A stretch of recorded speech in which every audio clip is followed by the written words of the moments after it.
G'day everybody and welcome back to the podcast, Control, Alternate or Delete. My name's Lockie. I'm Matt. And today we've got a very special guest in the studio. We've got Dwayne Harris from World Fitness Cartel. Welcome, Dwayne. Thanks, guys. Thanks for having me. Dwayne, why don't you tell us a little bit about yourself? Yeah, well, so I run World Fitness Cartel, or WFC, as we kind of go by. Easier to remember that way. It's basically a martial arts and strength and conditioning gym. So we cross your traditional style cardio weights 24/7 with martial arts. So we teach Muay Thai, we teach boxing, we teach jiu-jitsu in the one facility.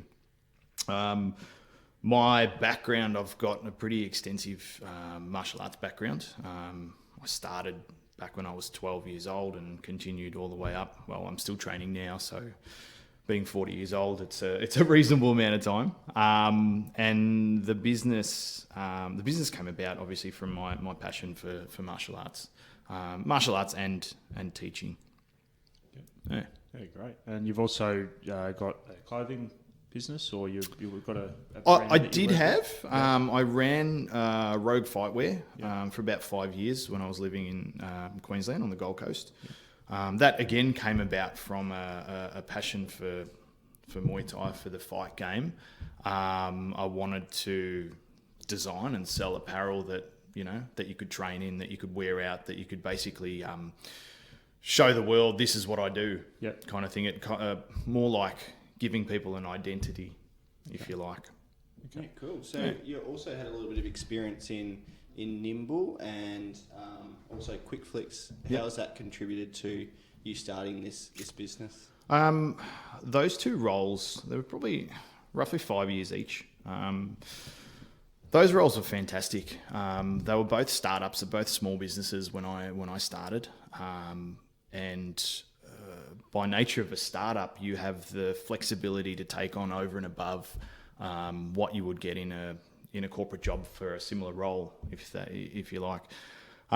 So that allowed me to have experience in technology, in product design, in sales, in service, in a whole range of different things. Yeah. Okay. Cool. So you've always obviously had a passion for a fitness and fighting. Tell us a little bit about why you first decided to start your business here in Melbourne and the location and how you went about starting it. Yeah. Well, basically, it would have been start of 2015,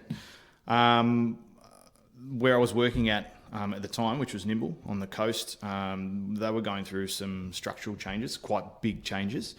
And it was a really good time for me to look at following what I wanted to do. Over the course of my career, I've run several smaller businesses, PTing, the fightwear, obviously. Even when I was in my early 20s or 19 even, I started like a mowing business where we built up. And funnily enough, it was only quite a small business, but I got the clients, I built up the route, and then I gave it to someone else to go and mow. So I took the shaving off the top of that. But it's something that I'm passionate about is building businesses, watching them grow. So yeah, it was a good time for me to look at doing something. We just had our first kid, my wife and I, and I was at a point where I wanted to do something for myself. I like to, this is probably going to sound bad, but I like to do things my way. If I've got an idea and I believe strongly about it, I want to follow it through. And being your boss, really, there's no better way of doing that. No, of course. Yeah. But you'd probably be the type of person that will own those things if they don't necessarily go the way that 100%. They go. So you take the good with the bad in that sense.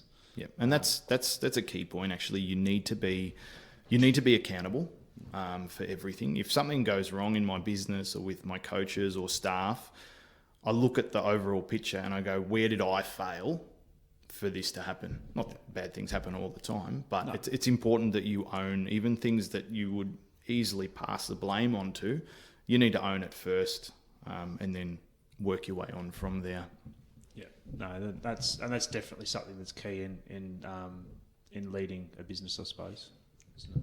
Absolutely. Definitely. So tell us a little bit about, you started the business. How'd you go about getting your first customer and opening your first location, I guess? And that was in, what location was that in? Ferntree Gully. So Ferntree Gully was the first. Yep. We've only got 2 at the moment. That came about, so I was based on the coast when we formed the business, got all our branding and all that kind of stuff done. And originally I was going to open on the Gold Coast, but I'm originally from Melbourne, so I got a better network down here. Although I'd been away for 10 years, I made the decision to move the family down and source a premises down here. So it took me, I don't know, maybe 5 or 6 trips back and forth, looking at properties. It was important for me to get street frontage because I wanted big, bold branding. Yeah. The sizing needed to be right. Things like car parking and all that kind of stuff you need to consider. It's easy to get permits with minimal car parking, but all it does is irritate your members if they're struggling to find a car park. So the premises needed to be really, really good, really viable. And then, I basically put an offer in to lease the premises. That was accepted, and then we moved. Yeah. It was pretty much as quick as that. And then the next process took a fair amount of time. Going through council, getting all your permits and all that kind of stuff. At the end of the day, it's easy to cut corners and do things quickly, but the implications of something coming back if you haven't done things by the book, it's not worth it. Yeah, that's right. Anyone can come through my business and look at any part of it or do any kind of audit, and it's all by the book. Yeah. And I guess that's probably a difference when you're passionate about what you're doing, because you obviously want to protect what you've got, and that's key. 100%. Yeah, 100%. Yeah, great. So you've established the location. You've gone through the process of getting all those bits and pieces together. There's a little thing that you do need to have a successful business, and that's customers. Just a that minor helps. detail. Yeah. So how do you go about starting that process? Did you? So I did a post-grad, some post-grad study in marketing. Yep. Plus, with the 2 roles that I'd been in charge at various points, or at least contributing to their social media. So those things, coupled with also Rogue Fightwear, which was heavily rooted in social media in terms of clients and exposure and stuff like that. I basically pulled all that experience together, and then made a small marketing plan for the first 6 months, which included some social media advertising. It included letterbox drops. We used what do you call those flashing signs out the front? I can't even remember what they're called. The ones you hire. Yeah, the ones you hire, you know. Yeah. And of course, we had to have foundation memberships. Yeah. So a heavily discounted rate where you can sign up for any one of the memberships that we have, whether it's gym or martial arts or whatever, at a discounted price. But the deal is you sign up before we open. Yeah. So by the time the doors open, you've already got 20, 30. Well, we had 95, I think, when we opened. Oh, wow. Okay. So you've got a base to start with. Yeah. And did any of that base come from the relationships of the network that you had here, or from the Rogue Fightwear crossover? Did some of that come along with it? Not so much Rogue, because most of the people involved with that, I had sponsored athletes and all that kind of stuff, but most of them were Queensland based, and a little in Perth as well. But some of the base, certainly did start from people that I had contacts with in Melbourne. Daniel, in fact, who runs our Churnside Park branch, he's a childhood friend, so I've known him since we were 6 years old. When he found out I was opening a gym, he was down there training with me. Yeah. You know, we were training in you've seen the gym, an empty warehouse with mats. Right.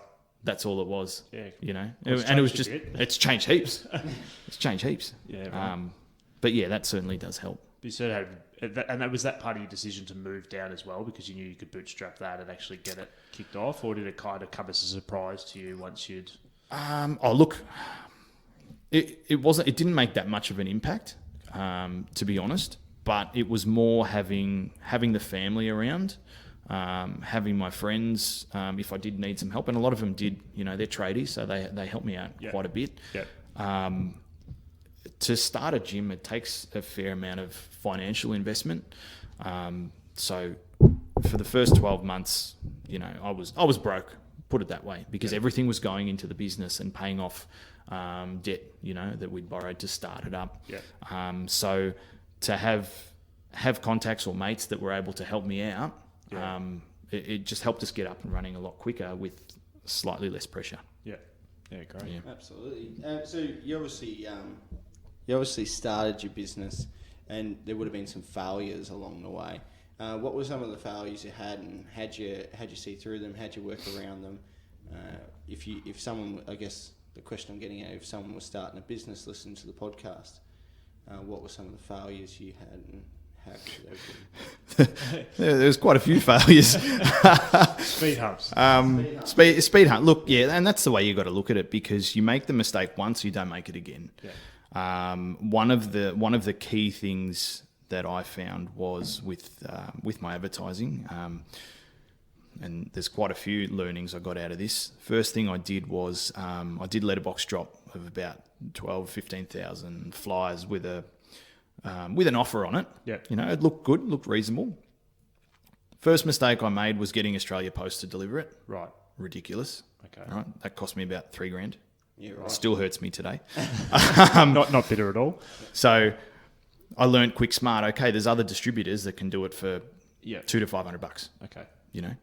Number one. Number two, with your offline marketing, particularly things like flyers, even though you might have a call to action, there's no real way of tracking unless you ask them to bring the piece of paper in. Sure. It's easy to get lost. People look at it, go, oh yeah, that might be a good idea, and then they put it down and gets swept up and in the bin, and they've forgotten about it. So in terms of a direct response, it's probably not the best or the quickest. So that's one thing. Just on that though, do you think that helped with getting the name out there? Because obviously you had the big bold street frontage in Ferntree Gully. Do you reckon that seeing that there, and then people driving down the road seeing it again, do you reckon that has 100%? Yeah, did anybody mention? Definitely. Oh, we did. Look, we did get sign-ups from that. It's not that we didn't. It's just the return on investment is unknown. Yeah.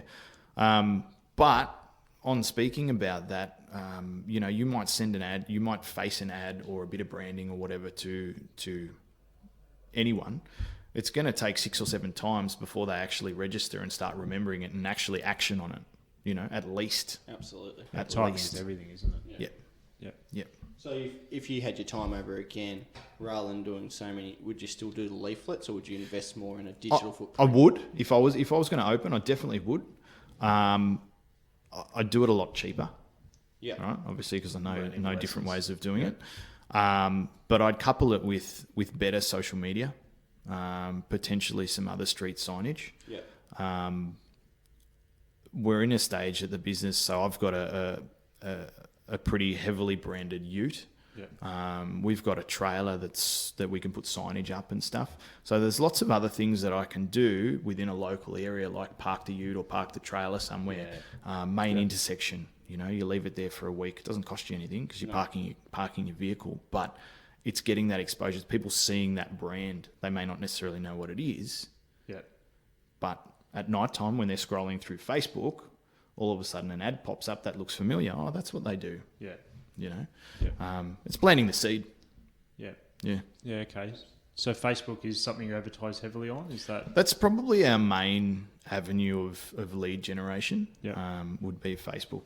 Okay. And so do you use any other social media platforms like Instagram or anything? We use Instagram and we use YouTube. Not so much for lead capture, more for putting out content. Those platforms, I have tried on Instagram, whether it be that I didn't quite nail the copy or the images or whatever. It wasn't as successful as what Facebook was for me. So I would rather keep that platform for content. People can come to us and see, cool techniques or how to do stuff or Trying to provide some sort of value to... Adding value that doesn't cost anything. Yep. And it's just putting that content out there. Yeah, you cool. know. Have you done much with, say, communities and base like that? So you're building a community within your brand, like for all the customers that turn up? In terms of internally, or you're talking external? Externally. External. With your So customers. when we first started, I did quite a lot of work with schools and footy teams, basketball teams, that kind of stuff, which was great. You know, they'd come in, we trained 20 to 30. Most of them were kids. Teenagers were the oldest we did. Oh, no, tell a lie. We actually did some adult guys from Knox, I think. We put them through some jiu-jitsu training and stuff, you know, which was pretty cool for them. So we did a lot of that stuff. We kind of cross-supported each other in terms of social promotion and that kind of stuff. It wasn't about making money by any means. It was more helping them, getting them involved, and giving them a bit of an experience. And if they liked it, they could come back and train. Yeah. So I did that for probably the first year and a half, 2 years, reasonably consistently, 1 or 2 sessions a quarter with various teams. But we got to a point where I ran out of time in the timetable. Yep. Like I physically had no space. So we kind of put a stop to that. Not that I stopped it straight up. I passed it on to another colleague just down the road, runs a boxing gym. Send them all down that way because he can accommodate. Yep. Yep. Yeah. Yeah, okay. Yeah. Cool. Back onto Facebook. How do you track your return on investment? Say, small business owners might be listening to this podcast and they mightn't have done much Facebook advertising in the past. How do you go about tracking it, and what's some of the return on investment that I guess that you get as a business, tangible and intangible? How's it work for you? The way I approach it, or the way I look at your Facebook marketing, or any marketing really, but more so Facebook, it's self-liquidating advertising. So I put money in and I'll get a 100 to 200% return on it, and that's a non-negotiable for us because otherwise we're losing. You know what I mean? So the way I structure it, we go to market with a strong offer and provide really good value. We capture leads, we have the conversation with them, and we convert them into one of those low barrier offers, get them in the door, show them a really good time. Number one, we want to provide good training. We don't want a bad reputation. So that has to be, you know, Quality's upfront. key. Yep. Absolutely. If the quality wasn't there, we'd have rubbish retention, you know, and then even though, your advertising's paid for itself, you're not making any money. Yeah. And that's the reason why we're in business. Yeah. You know, you need the business to grow. So, so basically what we do is we put low barrier offers to the market. We have a chat to the leads, those that are found to be suitable. We charge them X amount for their program, which in turn pays for the advertising. Yep. Okay. And then you hope that they stay on following that program, and then from there they become part of the sort of... Yep. At that point, once they've purchased the intro program, it's then mine and my coach's job to make sure that they love it. Okay. So obviously this is something that you started, but it gets to a point where it needs to scale beyond you because you can only do so much in a day. So you've got a team of coaches at the moment. Can you talk a bit about how you go about bringing them on, making sure that they're the culture within the team that's doing the training is consistent, so that customer experience is quite good? Yep. Can you talk a little bit about that for us? Yeah, absolutely. So all of my coaches, they're all students, and that will remain the same for almost ever. It's unlikely that I will bring someone external in to coach because they don't know the gym, they don't know the culture. And that to me is very important. Whereas my students, they've been with me for a long time. They've gone through the steps, the processes. They know how I operate. They know how I conduct a class. And I know their standard of technique, the way they communicate. Are they good at explaining stuff? All the usual things that you would look for a coach or trainer. Yeah. And then usually I'll put out expressions of interest periodically to see who's interested in coaching, because with Thai boxing, for example, you can be a student and you can train for fitness, you can train for fun, you can train to fight if you want to. But what if you don't want to do those things? What if you actually enjoy teaching, or you want to make a career out of it? Yeah, right. There needs to be a pathway there that offers that. So I basically put together an internship of sorts, Yep. where students, once they're at a certain level, they can start assisting and start learning the ropes from either me or one of the other coaches that we've got on board. And little by little, we drip feed them with information. And we get them to take parts of the class and then provide direct feedback. This was good, or maybe you got to change your tone, or we use live examples. And a good one that I use quite often is explaining to my new coaches about tone, how to use your tone. Yeah. So I'll say to them, watch this part, watch this, and I'll take a count in the class and I'll count 1, 2, 3, and they're observing the students, and then I'll ramp it up. I'm not going to scream in the microphone, but I'll start yelling, and you instantly see a difference in the students in terms of their speed and their power, how they react. They're more alert. And that's a really good teaching tool, because they can physically see the difference, and they go, oh, okay, all right, I've got to change my tone, But aside from that, I put a reasonable amount of time, not as much as I need to, I must admit. But it is something on our 2020 card that I'm going to change. Yep. Is spending more quality time with these coaches. Yep. Yeah. Okay. And just touching on that, I noticed that you say that you've got the students that have different pathways, and you noted 4 pathways there. Is that something that you considered? You consider when you're bringing people on? Are you trying to talk to people about what they're doing, why they want to do it, and try to... We always ask them about their goals. Yeah. Why do they want to do Thai boxing? Is that technique, potentially for new people without having experienced, is that generally quite generic? I want to get fitter, I want to do more power. It is, but in the initial conversation, before they're even on board with us, we drill really deep into why they want to become a member. Okay. And to be honest, look, there's some reasons where we kind of go, for us. Okay. Because preserving the type of culture that we have in the gym is very, very important. So if someone doesn't fit with that, yep, generally we'll steer them away from signing up. Okay. If that makes sense. We're not about... Yes, it's martial arts, but we're not about beating the crap out of each other. It's about learning and helping each other and growing as individuals. Martial arts teaches you way more than just the combat side of things. Yep. So every now and again, you'll get people that say, yeah, I'm a street fighter, I do this, I do that. And it's like, dude... Probably not a good fit. Nah, you know what? I think our program's full. Hurts your culture, doesn't it? It does. If you let those people in the door... It's like a cancer. Yeah. It's no good. So going back to your question, we dig really, really deep to find out what it is. And it's not about, I want to get fit, I want to get strong. It's, you know what, I've just split up with my wife. I've got idle time. I feel fat. I don't know why she left me. I need to get my body back in shape. All right, man, cool. I'll give you something to focus on. Let's do this. Yeah. And there's heaps of stories. There's people that have had loved ones pass away. It's a catalyst for being there, I suppose. Correct. Yeah. And understanding that allows you to tailor something and way that you communicate to them.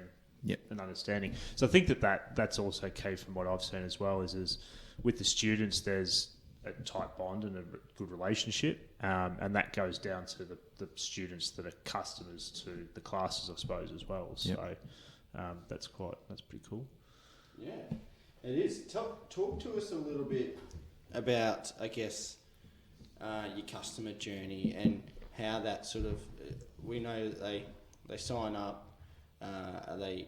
It's not a free trial, but it's a startup offer, and then they sort of work through the cycle and eventually may become a trainer if that's what they want to do. But talk to us a little bit about how you. It's easy, I suppose you can start a gym, but getting people to keep coming back. Yep. A lot of people sort of sign up to those 24-hour gyms, and they might go once. I know I've done it. Yeah. and you'll go 3 times for the year, Yep. and I've spent a whole bunch of money. But I guess getting people there and creating that culture is important. So how do you go about creating that journey? It's about helping them set goals, and I try and make it quite easy. So we run a grading system, particularly with our Muay Thai, our kids Muay Thai, teens Muay Thai, adults Muay Thai. We run a grading system. So all the students that come in, they start at a beginner level, right? Think of it as belts in karate, and that's really where the concept came from. So I sat down as part of forming the business, and I went, okay, I need to put a syllabus together of things that I want to teach that I believe are valuable.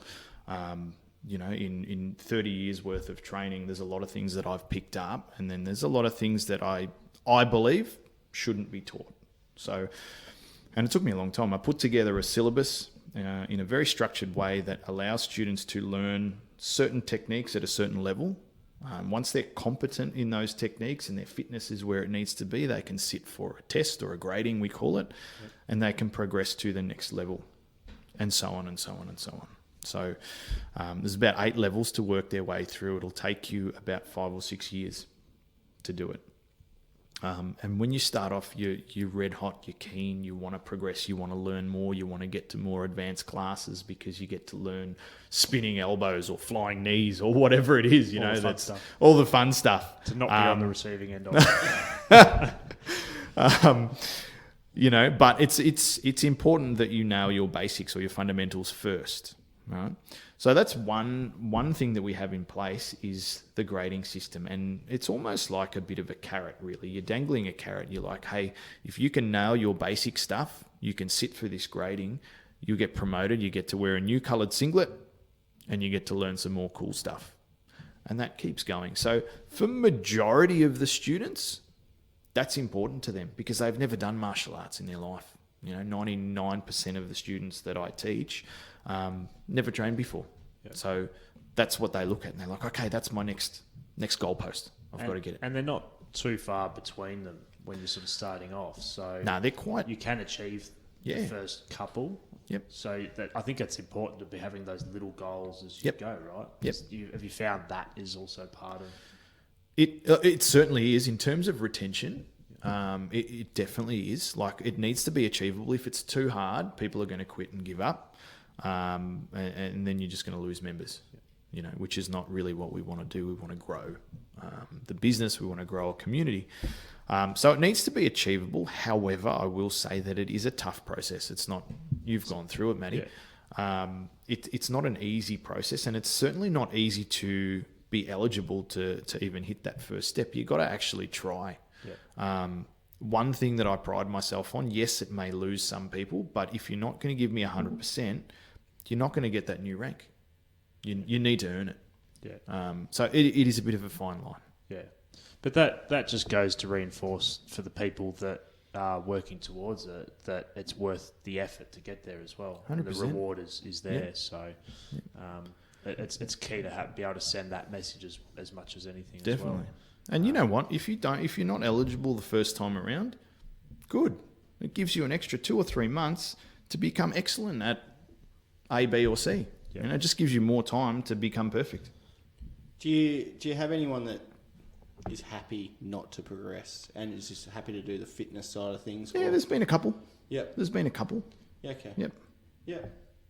But you sort of try and encourage people to go for the... I don't push it by any means, but if it's more up to the individual. If they feel like they want to sit for the next grading, which most often happens, they'll ask. Yep. Or they'll say, I want to sit this, not necessarily the grading, but I do selection classes to check people's technique, make sure that they are where they need to be. Because the last thing I want to do is say, yes, you can grade, put them in there, and then I have to fail them because they don't make the cut. I'd rather have that conversation beforehand, give them a list of things to work on, and see them in a month or 2 months or whatever. Yeah. Okay. All right. There's an elephant in the room, and I need to ask it. How's he going? I don't like Matt Sullivan comes to me just about every week, and he talks himself up. Does he? Yeah, he talks Does himself that up sound like me? dramatically. How's he go? Does he go all right, or is he? What grading system is he on? Has he progressed past the first level? Matty does pretty good. I only coach you twice a week, maybe, I think. Yeah, Don't I? once or twice at the moment. Sounds uncommitted. No, it's not saying that he trains twice a week. It's only 2 times he trains with me. It has been twice a week. But Yeah, he went through his first grading. I think the first time you were eligible, if I remember correctly, you got injured or something and you couldn't do it. yeah, I don't know which injury that was because There's been a few. Yeah, I think I might have sliced my finger open on one of them. Yeah, no training related injuries. All stuff he's done at home or work or whatever. Yeah. That's probably the safest sport that I've done, to be fair. Yeah. Which is ironic. Well, that would be, I suppose, people looking at your brand, knowing that it's fighting. I guess that you would have that thought process that I'm going to get I'm going to get beaten up. Yep. How do you sort of educate that out? Again, it comes back to the system that we have in place. You got your intro program. Part of that program, you learn basic defense at a very, very light level.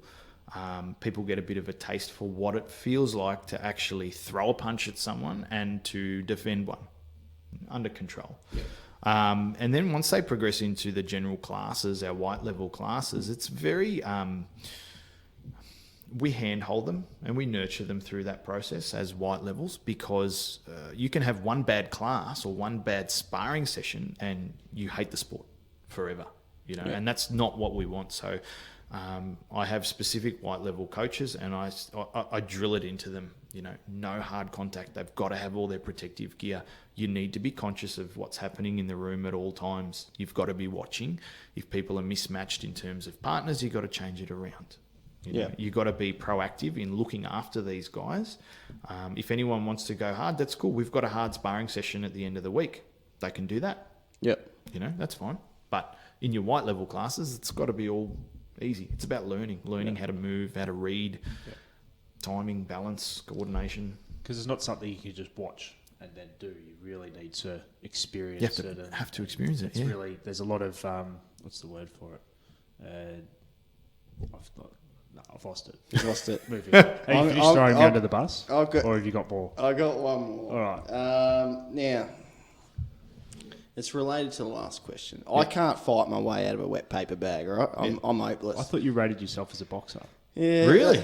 I've dabbled. Not really well. I've got some I don't want you to take me on or anything. But for people that can't fight at all, and there might be some people, how can they come along to your gym? Is it suitable for people who have never fought before, that've never done anything? Yeah, like I said before, done running. 99% of the people that we have never done any kind of martial arts or anything in the past. Nothing. Yeah. So... Yeah, I'd never done it and just sort of picked it up and was really comfortable. So it's just, you just got to get in there and do it. Give it a go. You got to give it a go. There's a good mix of both. I see a lot of teens and kids around. There's been a lot of women in the classes recently as well, mixing in with the guys, and it's just the way that everybody works together to be able to train. It's really good. Yep. Like I don't think that there's too many that are of the women that are afraid to get in there and have a real crack. Look, there's been a couple. Yeah. But that's more personal insecurities. And once we're made aware of it, we do everything we can to try and work them into it. Whether it's spending a little bit more time one-on-one with them, whether there's a range of different things that we can implement. But we need to break those barriers down because once they get over that hurdle, they're fine. Yeah. Yeah. Fair enough. Yep. You good? Yeah. I'll go. So, question: what's something that people misunderstand about you, or potentially WFC? Is there anybody that comes in with preconceived ideas about things, or? Yeah. Look, you'd be surprised how many people come in and say, "I want to fight." Just straight off the bat. Yeah.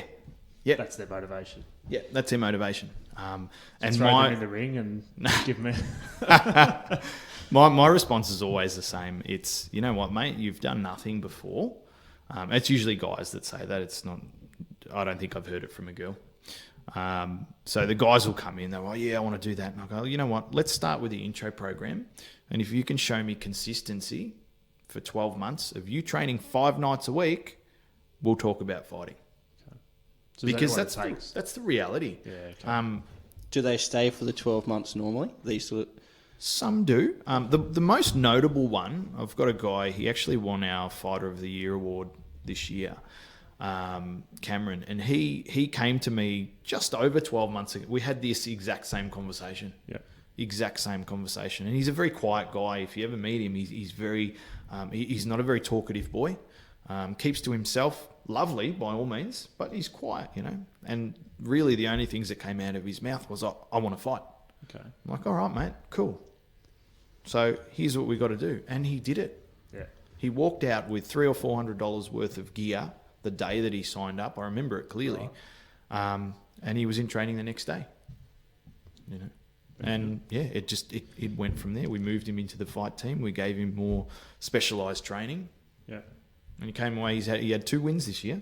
Oh, wow. Yeah. That's good. So very committed, obviously. Hugely committed. Yep. Hugely committed. Yeah, right. That's good. What do you reckon? So you're 4 years, going into a 5th year now. What's the most important thing you've learned in this business, do you think? I think, look, there's a lot of important lessons, but I think one of the most important would be your people are key. And that's my coaches, my staff, and the students and members. You need to prioritise each one of them or each one of those groups in their own right, and make them feel a part of something. And that's... People come to the gym for various different reasons. We touched on that before. People stay because they want to feel a part of something. You know, they buy WFC merchandise because they want to tell their family, their friends, the world, hey, I'm part of WFC. This is where I train. Yeah. People look for an identity. They want to represent something, or they want to be known for something. Yeah. And that's, I guess, what we offer. Okay. Yeah. That's sort of your focus, and then everything that wraps around that sort of designed to facilitate that, being part of that definitely culture, that community. Definitely. It's a huge compliment, isn't it, when someone's wearing your brand out on the street? Yep.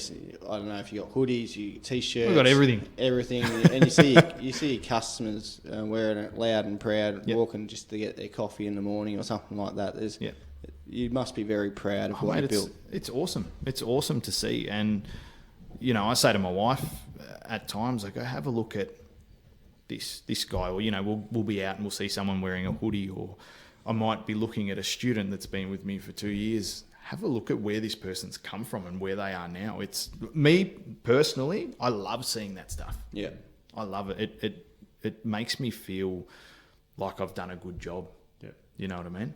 It's doing what it should be doing. It's a good reward. It's rewarding, yeah. Do you capture those success stories and publish them, or how do you tell those stories? At times, it's admittedly it's something that I need to do more of, but that list of more ofs for me, it's just getting longer and longer. Mate, it's getting longer and longer, and it all happened. Like, we experienced a lot of quick growth really quickly, and in order to scale, I need more bodies to help, and we're going through the process of recruitment and stuff at the moment, because otherwise things slip through the cracks. Yeah. But I guess those list of wants, to-dos and so on just goes to that continuous improvement and always trying to innovate in the business. Definitely. Do you use any sort of technology or tools or things to assist to manage the business? I mean, you've got an app, I believe. We use that. Look, there's a range of stuff that we use, a range of softwares and whatnot. The app is very handy because it allows us to see how many classes people have been attending. And that's good, particularly from a retention point of view, because if people aren't training, that's your first indicator that, you know, they're going to want to leave. Pull out at some Yeah, point, exactly right. So we have a process in place where we touch base with students now on a regular, every 2 to 4 weeks, we will contact them. How you going? How's the training? Is there anything we can help you with? And there's different stages of conversation that we have with these people, depending on where they're at in their journey, until they get to a point where they're, not that anyone's not part of the family, but they're really comfortable when we have those conversations as we see each other. It's more touching base with the newer ones, or the first 6 months, first 8 months. That's an important time. I suppose in that the trial period, or the first little period that they sign up to as well, it's really important to nurture and be in contact and understand. Definitely. So the way we coach those classes is very different to how we would coach a general Muay Thai class, because people are apprehensive, they're scared, they're nervous, they're intimidated. It's martial arts, it's punching people, it's getting hit. So we need to, dispel all of those negatives and show them that it's really not that bad, whilst giving them a solid workout. And once they're comfortable and they feel, they're like, yep, this is a good fit. I like you as a coach. I like the people. I like the environment. I want to stay on board. Cool. Let's ramp it up, because you've got the basic skills now. And then we kick it off from there. Awesome. But there's touch points the whole way. The whole way. That's part of why we put Brittany on, actually. So she takes care of, we have an aftercare process. So once students come on board, at various intervals, we will give them a phone call, a text, an email to touch base and get some back and forth conversation happening. Okay. So you've got a feedback system to try and capture. Okay, cool. All right.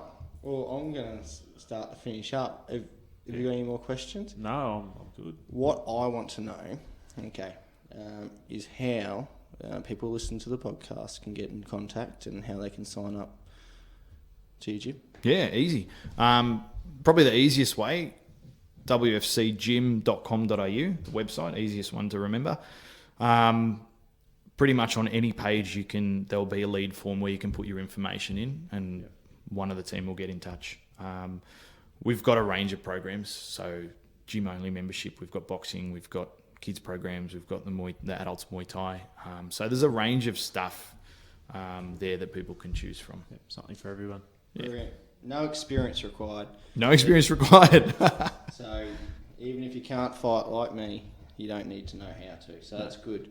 Good place to start. And what would be your message to somebody that might not be able to join the gym if they're not in the close by, or they're interstate or something like that? I mean, what would you say about doing a program in general? What should we look out for in a gym, or